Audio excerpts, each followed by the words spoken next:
दोन तालुक्यात किंवा दोन जिल्ह्यात जमीन किंवा जागा असतील, दोन्ही बाबत एकत्र वाटपासाठी दावा करता येईल का? तो कोणत्या कोर्टात करावा लागेल? नमस्कार, मी आपला वकील मित्र विशाल गावडे. अनेक वेळा एकत्र कुटुंबाच्या मिळकती या वेगवेगळ्या तालुक्यामध्ये असतात किंवा वेगवेगळ्या जिल्ह्यामध्ये सुद्धा असतात. त्या जमिनी किंवा जागा या काही ठिकाणी जास्त व काही ठिकाणी कमी असतात.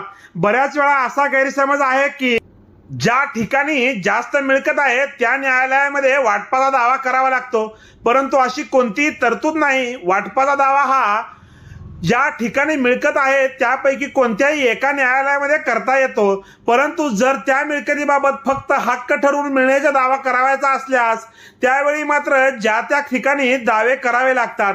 उदाहरणार्थ, एखादी मिळकत आमच्या मालकीची आहे असा दावा जर वेगवेगळ्या ठिकाणी असलेल मिळकतीबाबत करावायचा असल्यास तो दावा मात्र त्या न्यायालयामध्ये